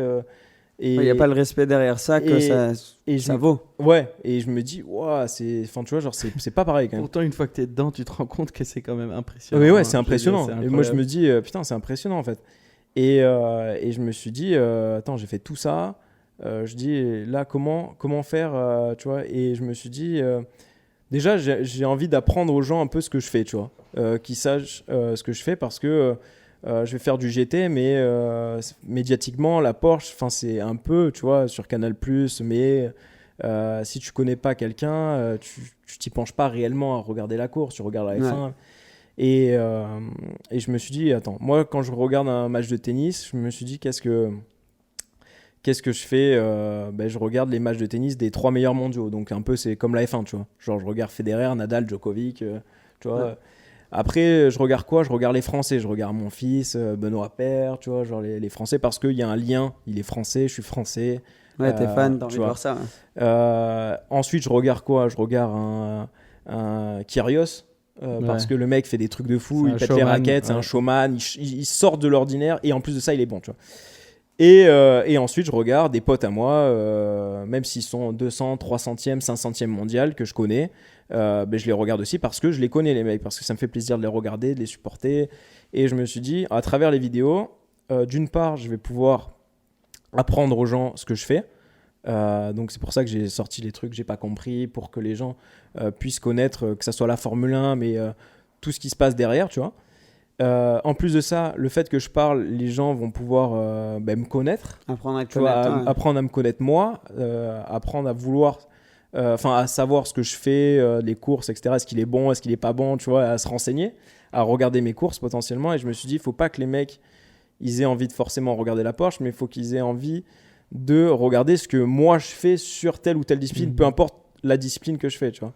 Et je me suis dit, c'est un truc qui peut, tu vois, marcher. Et après, le fait d'emmener tout ça, les vidéos, les trucs, etc., forcément, il y a du monde qui regarde. Et en plus de ça, je me suis dit, s'il y a de plus en plus de monde, potentiellement, je peux trouver des marques, des sponsors, pour après, moi, faire mes courses et tout. Et en fait, je me suis dit que c'est un bon truc pour tout se rejoint, tu vois. Et puis les vidéos, j'ai toujours voulu faire des vidéos, même des vidéos un peu drôles, des trucs un peu, tu vois, tout le temps. Et après, c'est juste après, je me suis plus dirigé sur le truc que je connais forcément le mieux, parce que j'ai toujours fait du sport automobile dans toute ma vie. Mais au début, sur TikTok, je faisais des vidéos où j'étais pendant le confinement, où je faisais des sportifs sur un tapis roulant. Et les sportifs sur un tapis roulant pendant le confinement. Et tu vois, je faisais un basketteur, un tennisman, un footeux, un judoka. Tu faisais du entertainment général. Voilà, quoi. mais pour faire rigoler, tu vois, parce que j'aime bien produire du truc, essayer de nouvelles choses et tout.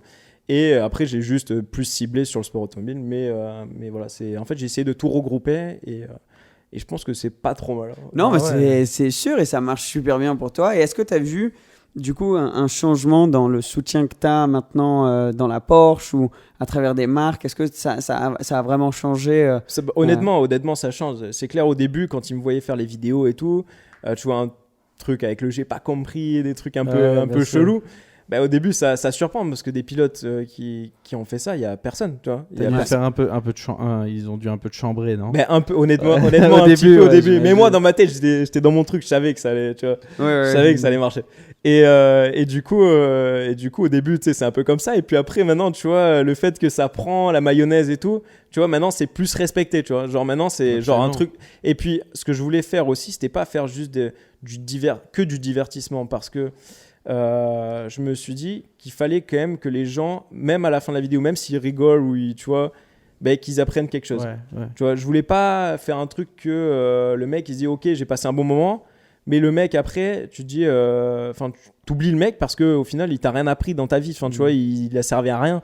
Moi je voulais vraiment apporter un plus et dire putain, tu vois, dans un repas de famille le mec il se dit vas-y, ou dans un repas avec des amis, j'ai appris un truc, il y a un mec sur TikTok, tu vois, il m'a appris ça. Tu savais que ça sert à ça, voilà, et c'est pour ça. Et du coup je me suis dit comme ça le mec il va se rappeler de moi parce que forcément je lui ai appris quelque chose dans sa vie, il va regarder une course de F1, il va avoir plus envie de la regarder, ou une course de voiture parce qu'il sait que ça sert à ça et qu'il connaît la chose, tu vois. Si tu connais pas un sport, tu n'as pas forcément envie de...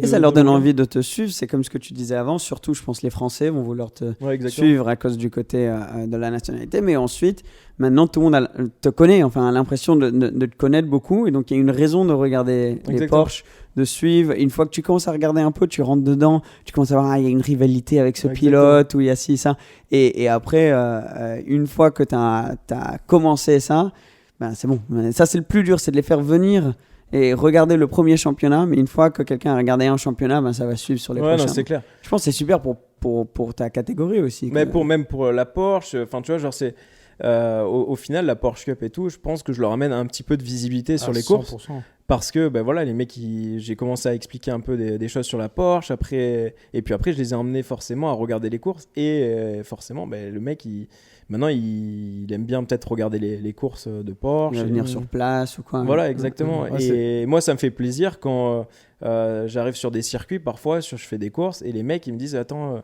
j'ai regardé ta story, j'ai vu que tu étais là, je suis venu te voir, c'est la première fois de ma vie que je viens de regarder une course, mais tu vois, ça m'est arrivé à Valencia en championnat de France. C'est un peu chelou de dire Valencia championnat de France, mais c'est vrai qu'en Porsche Cup France, on n'a pas que des championnats, que des courses en France.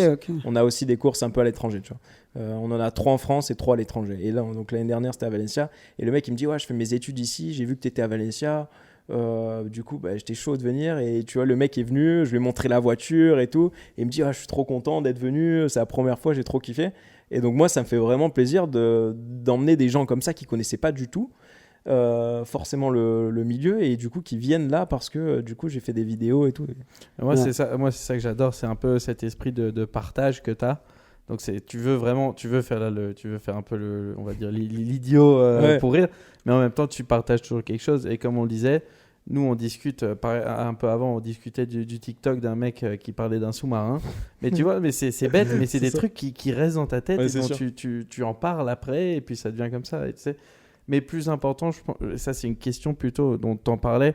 Est-ce que je pense que ça t'a aidé un peu à travers cette période un peu plus, disons un peu plus grise de ta carrière, d'avoir cette idée de la développer, d'en faire quelque chose en plus? J'imagine que pour toi ça a dû être un gros boost à ton moral. Non, carrément. Moi en fait le fait de me pencher là-dessus, je me suis dit attends, je fais un truc que personne forcément a fait, des pilotes, tu vois, les pilotes de F1 ils vont pas faire ça parce que t'as toute la médiatisation derrière et tout, et je voulais apporter un truc mais en étant crédible d'un autre côté, parce que tu vois le fait que je sois pilote, que je sois dans le terrain et tout, le fait de parler de tout ce qui est sport automobile, ça rend la chose plus crédible, et en fait c'est ultra chaud de lier les deux quand tu es sur les courses, parce que je vois comment ça se passe, je vois le regard un peu des patrons d'équipe, des trucs et tout, quand tu fais ce genre de choses. Au début c'est peut-être pas forcément bien vu si le pilote il va pas vite, tu vois, si le pilote il est pas compétitif, et quand tu arrives du coup à faire des bons résultats et en même temps arriver à faire des vidéos, et du coup la mayonnaise prend, et au final tout le monde est content parce que du coup tu apportes de la visibilité à l'équipe, aux sponsors de l'équipe, et puis tu arrives à faire des bons résultats. L'objectif c'est de pas tomber que penser sur les réseaux quand tu es sur le circuit. Quand tu es sur circuit, tu penses d'abord à ton taf de pilote. Bien sûr.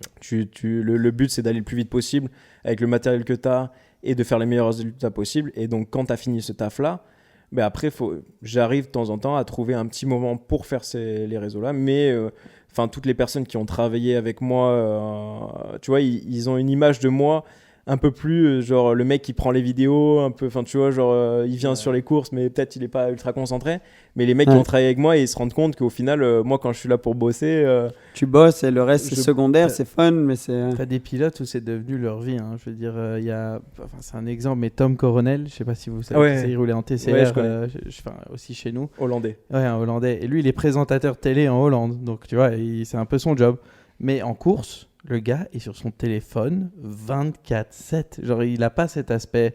Enfin, s'il l'a, en soi, il fait la course, il fait ce qu'il a à faire. Mais le mec, il monte sur le podium, il a toujours son portable pour montrer, pour faire une story. C'est devenu sa vie constamment, quoi. Ouais, non, mais c'est sûr. Je pense mais que c'est après, bien quand ça se voit aussi. La division. Toi, dans tes résultats, ça se voit que tes résultats ont resté consistants avec les réseaux qui augmentaient et tout ça. On va devoir terminer cet épisode ici parce qu'on a des limitations au niveau batterie sur les caméras quand même. Mais c'est fascinant d'entendre tout ça. Ouais. Je pense qu'on doit devoir refaire un épisode parce qu'il y a encore plein de questions qu'on a. Et passionné sport auto, on pourrait en parler encore pendant très longtemps. On peut rentrer encore plus de détails. Si ça vous dit, mettez-le en commentaire. On va aussi mettre dans la description donc tous tes réseaux, Instagram, YouTube. Nous, on va peut-être faire plus de vidéos YouTube ensemble aussi. Donc ça, carrément, j'espère sur Prête-moi ta caisse. Hein. Ouais, exact. Je vais te prêter la M3. on va rouler sur circuit. Enfin, on va faire des trucs vraiment, vraiment sympas. Donc, merci d'avoir pris le temps d'être ici. Merci à vous, les gars, d'être là comme toujours et à l'audience de regarder. Abonnez-vous si vous ne l'êtes pas encore. Abonnez-vous à Dorian. Suivez. Pour les fans de sport auto, vous le connaissez sûrement déjà, mais si vous découvrez un peu ce milieu-là, c'est l'école parfaite pour tout ça. Donc merci, on est de partout, on est sur Apple Podcasts, Deezer, YouTube, TikTok, Instagram, on n'est pas sûr. iTunes. À la prochaine, merci Dorian. Ciao les gars. Ciao.